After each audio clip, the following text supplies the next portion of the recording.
Hello दोस्तों, नमस्कार। KRST education YouTube channel पर आपका स्वागत है। प्यारे मित्रों, हम लोग ग्रामर को पढ़ रहे हैं, जिसमें कि अभी तक हम लोगों ने present indefinite tense, present continuous tense, present perfect tense को पढ़ा है। आज हम लोग पढ़ेंगे प्रेजेंट परफेक्ट कॉन्टिन्यूअस टेंस, जो कि एक ऐसा टेंस है जिसमें आपका दो टेंस के वर्ब, हेल्पिंग वर्ब देखने को मिलेंगे। जैसे आपका प्रेजेंट परफेक्ट कॉन्टिन्यूअस, तो परफेक्ट है, परफेक्ट का मतलब हैज़, हैव भी आपको देखने को मिलेगा।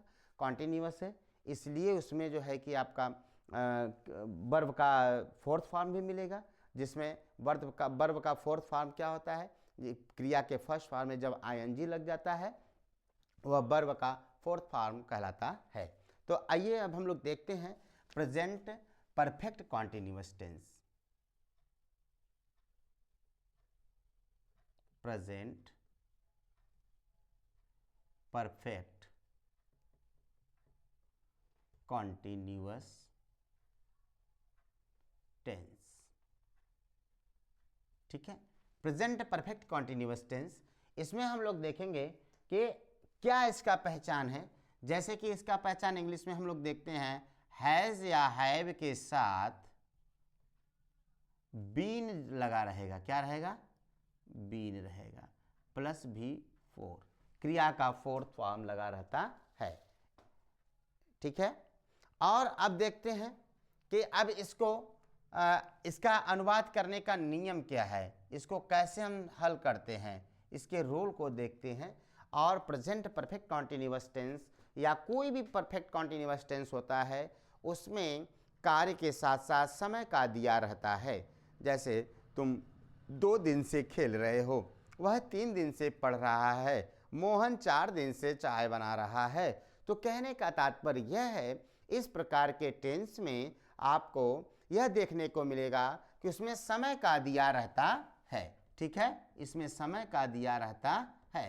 तो आइए अब हम लोग देखते हैं पहले रोल को। सबसे शुरू किससे होता है? सब्जेक्ट होता है, इसके बाद हैज या हैव होता है, प्लस बीन लगेगा, प्लस V1 लगेगा, प्लस ing होगा, प्लस ऑब्जेक्ट होगा, प्लस सिंस या फार होता है, सिंस या फार होता है, प्लस आपका टाइम दिया रहेगा। ठीक है, आई होप आप इतना समझ चुके होंगे। ठीक है, फाइनल है। ठीक है, कोई इसमें दिक्कत नहीं ना है? ठीक है, कोई दिक्कत नहीं है तो हम आगे बढ़ते हैं। अब देखिए इधर क्या होता है कि जैसे हम एक सेंटेंस को लेते हैं, आपका अफर्मेटिव सेंटेंस ले लेते हैं। यह क्या है? अफर्मेटिव सेंटेंस है।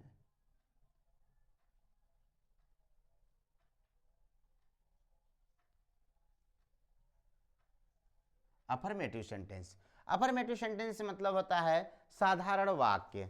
आप एक सिंपल वाक्य को लेते हैं, इसमें आइए हम देखते हैं कैसे सॉल्व किया जाता है। तो इसका मतलब यह होता है कि जैसे राम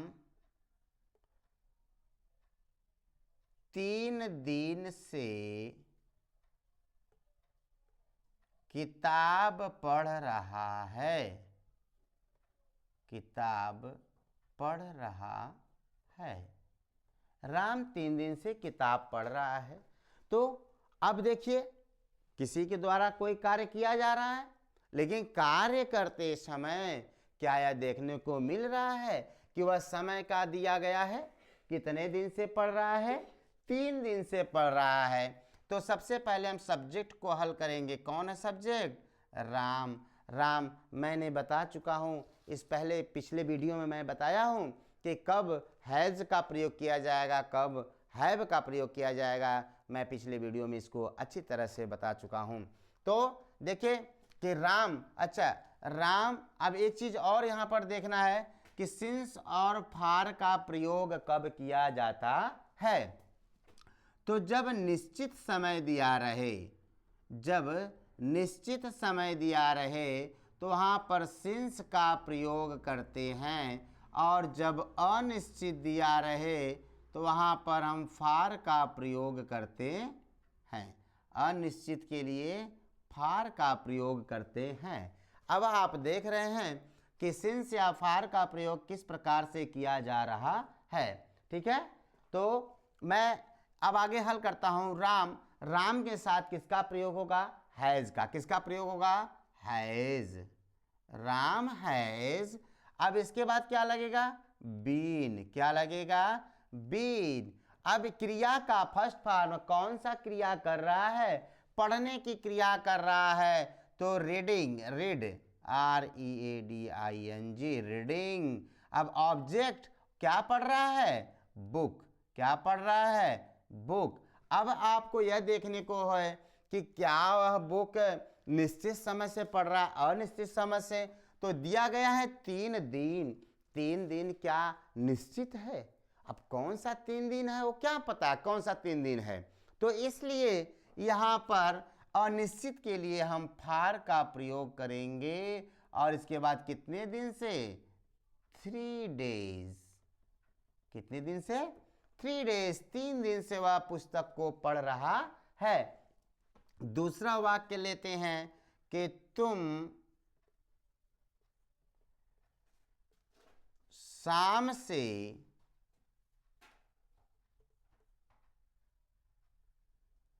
क्रिकेट खेल रहे हो। खेल रहे हो। तुम शाम से क्रिकेट खेल रहे हो। तो इसमें शाम क्या होता है कि शाम से क्रिकेट खेल रहे हो, शाम क्या है पता नहीं। आपको निश्चित तो मालूम है ना कि शाम मतलब शाम तो एक ही बार ना होगा जी, तो एक ही बार होगा, इसलिए शाम आपको पता है। तो क्या हो जाएगा? शाम क्या है कि आपका निश्चित है। यूं का प्रयोग किसका करेंगे? यूं के साथ किसका प्रयोग करते हैं? हैव का। You have been playing, you have been playing cricket। Cricket. अब निश्चित है इसलिए यहां पर सिंस का प्रयोग किया जाएगा। Since evening, since evening. अब वह शाम से क्रिकेट खेल रहा है, इसलिए यहां पर सिंस का प्रयोग किया जाएगा। आई होप, मैं आशा करता हूं कि आपको अफर्मेटिव सेंटेंस अच्छी तरीके से समझ में आ गया होगा।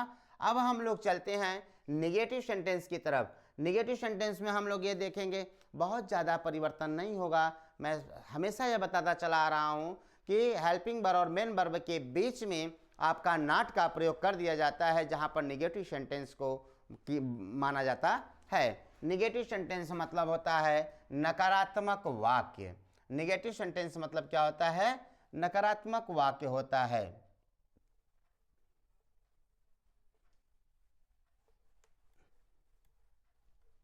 आइए अब देखते हैं हम लोग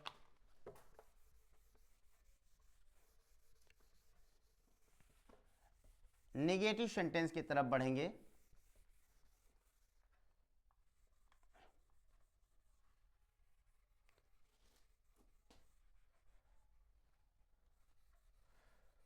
निगेटिव सेंटेंस में केवल नहीं शब्द का प्रयोग हो जाता है। देखिए हम लोग पढ़ेंगे निगेटिव सेंटेंस।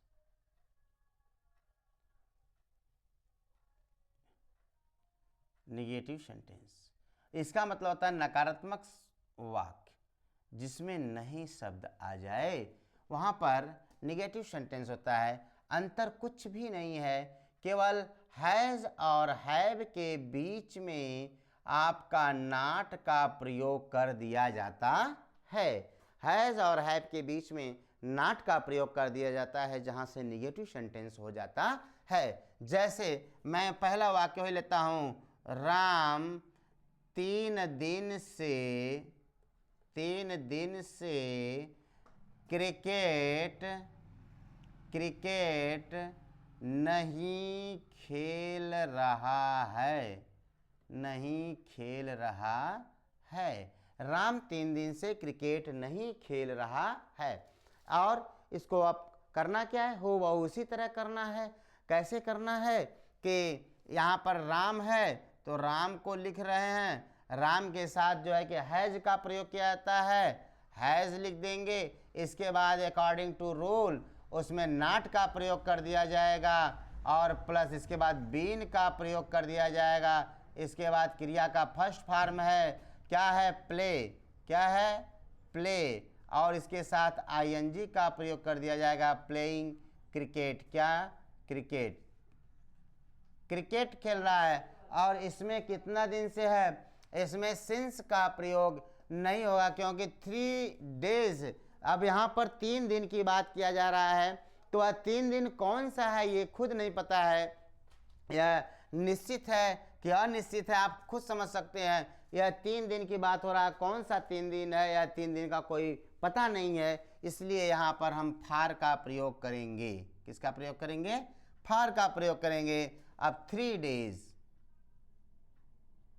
3 डेज मतलब 3 दिन से वह जो है कि नहीं क्रिकेट नहीं खेल रहा है, यह नेगेटिव सेंटेंस है आपका। आइए दूसरा वाक्य लेते हैं, जैसे तुम शाम से चाय नहीं पी रहे हो, तुम शाम से चाय नहीं पी रहे हो। अब इसमें क्या करना है, तुम शाम से चाय नहीं पी रहे हो, तो यू हो गया सब्जेक्ट आपका, यू के साथ किसका प्रयोग होता है, यू के साथ हैव का प्रयोग होता है। You have not been, you have not been drinking tea. अब शाम, शाम तो आपका निश्चित है क्योंकि शाम एक ही बार होता है और वह निश्चित होता है कि शाम को शाम होता है, तो यहाँ पर सिंस लग जाएगा, सिंस इवनिंग, सिंस इवनिंग, ठीक है। तो अब आपको यह भी समझ में आ गया होगा कि क्या इंट्रोगेटिव, अरे सॉरी, क्या जो है कि अफर्मेटिव है और क्या इसका निगेटिव है। आइए हम आगे बढ़ते हैं इंट्रोगेटिव की तरफ। ज़्यादा कुछ एग्जाम्पल इसलिए नहीं ले रहे हैं कि ज़्यादा एग्जाम्पल लेकर के वीडियो बड़ा करने से कोई मतलब कि इसकी आवश्यकता नहीं है, क्योंकि यदि आप समझना चाहेंगे तो इसी 2 एग्जाम्पल से आप समझ जाएंगे जहाँ पर हैज़ बीन, हैव बीन दोनों का प्रयोग किया जा रहा है। तो इसमें टेंस में आपको समझना बहुत आसान है, सिर्फ आप कुछ क्षण के लिए इस पर समय इसको देते रहें। आइए अगले क्रम में हम देखते हैं इंट्रोगेटिव सेंटेंस। इंट्रोगेटिव सेंटेंस को हम पढ़ेंगे और हमेशा मैं बताता चला आ रहा हूँ कि इंट्रोगेटिव सेंटेंस में 2 प्रकार के वाक्य होते हैं। एक तो ऐसा वाक्य जिसमें प्रश्नवाचक शब्द से शुरू होता है और दूसरा ऐसा वाक्य जो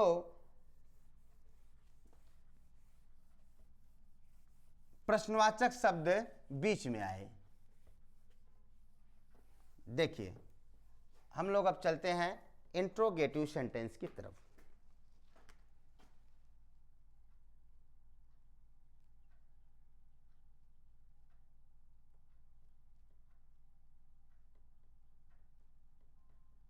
इंट्रोगेटिव सेंटेंस, अब इंट्रोगेटिव सेंटेंस है, अब इसको हम लोग देख लेते हैं कैसे इसमें हम लोग कर रहे हैं। तो इंट्रोगेटिव सेंटेंस का मतलब होता है प्रश्नवाचक शब्द, प्रश्नवाचक वाक्य। इंट्रोगेटिव सेंटेंस मतलब होता है प्रश्नवाचक वाक्य। अब इसमें क्या होता है, प्रश्न पूछा जाता है, जैसे तुम कहाँ गए थे, तुम क्यों पढ़ रहे थे, तुम क्यों खेल रहे थे, तुम कब नाच रहे थे, तुम कब आ रहे थे।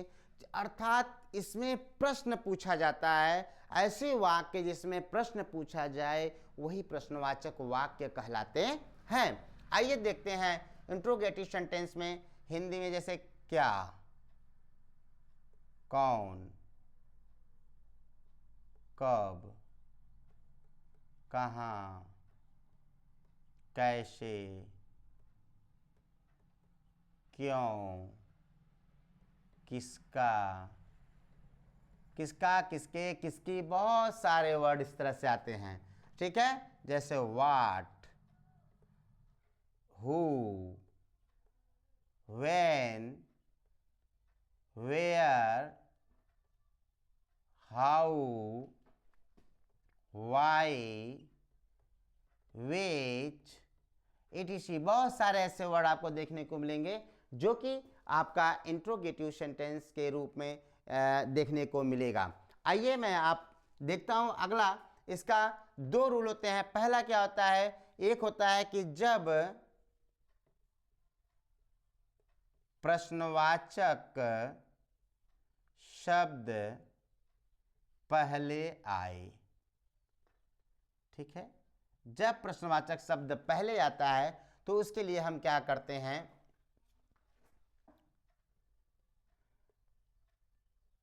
हैज या हैव पहले रहेगा, plus subject plus been plus V1 plus ing plus object plus since या for plus time plus question mark. अब इस तरह से आपको यह दिखाया जाएगा कि हैज या have plus subject plus been plus V1 plus ing plus object plus since या for plus time plus question mark. अब आपको यह देखना होगा कि जैसे क्या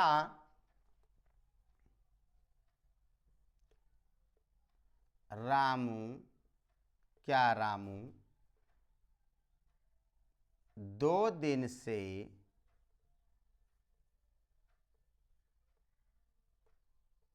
गाना गा रहा है। क्या रामू 2 दिन से गाना गा रहा है।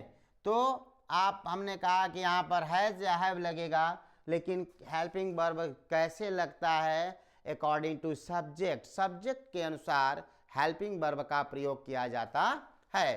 तो इसमें क्या हो गया, क्या रामू 2 दिन से गाना गा रहा है।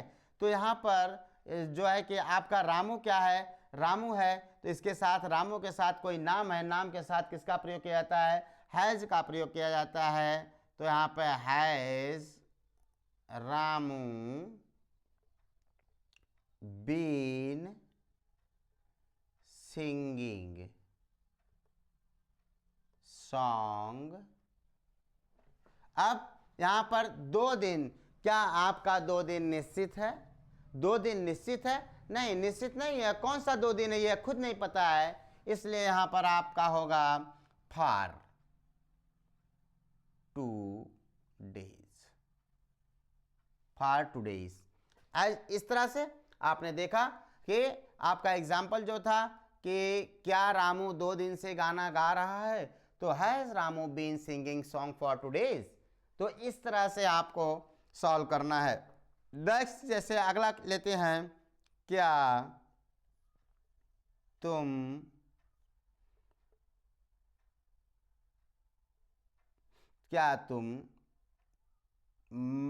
मार्च से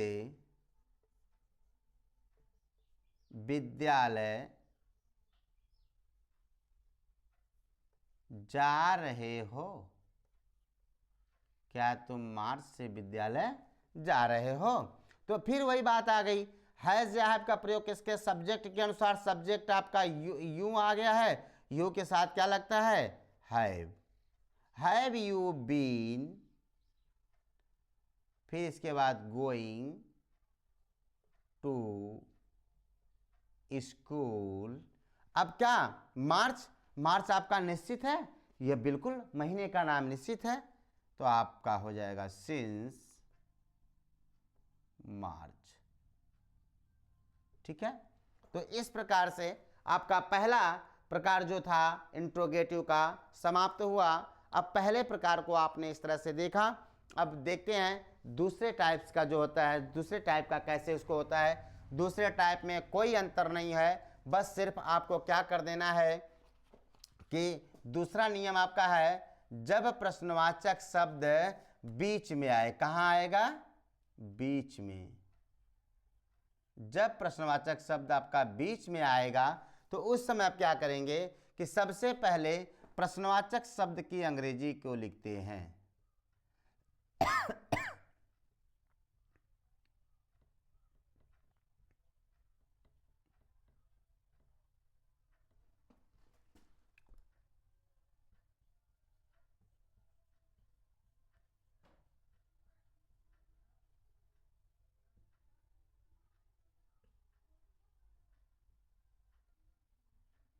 ठीक है, आप प्रश्नवाचक शब्द के अंग्रेजी को लिखेंगे, यानी कि पहले आपका WH वर्ड होगा, इसके बाद जो है कि तो आपका पूरा रूल इसी तरह हो जाएगा, इसमें कोई दिक्कत नहीं है। जैसे क्या रामू 2 दिन से गाना गा रहा है, अब इसको हम बीच में कर देंगे, रामू 2 दिन से क्यों गाना गा रहा है। अब यहां पर आपका जुड़ जाएगा क्या, क्यों। 2 दिन से क्यों गाना गा रहा है, तो यहां पर कुछ नहीं करना है, केवल वाई कर देना है। Why has Ramu been singing song for 2 days। Okay, अब नेक्स्ट, अब देखिए, अब अगला आपका क्या है कि जैसे क्या तुम मार्च से विद्यालय जा रहे हो, तो तुम यहां पर जैसे तुम कब से विद्यालय जा रहे हो, तो यहां पर क्या हो जाएगा, कब, when have you been going to school। अब ये ऐसे हो जाएगा, ठीक है। when you have been going to school, तुम कब से स्कूल जा रहे हो। तो इस प्रकार से जो है कि आपका इंट्रोगेटिव भी समाप्त होता है। तो मैं उम्मीद करता हूं कि आपको मेरे द्वारा पढ़ाया गया जो यह ग्रामर का portion present perfect continuous tense था, अच्छी तरह से आपको समझ में आ गया होगा। तो मैं अब यही उम्मीद करूंगा कि आप मेरे वीडियो को देखें, उसको शेयर करें, लाइक करें, सब्सक्राइब करें और चैनल को मेरे इम्प्रूव करने में आपका जो है कि बहुत बहुत योगदान हो, इसके लिए मैं आपका धन्यवाद करता हूं।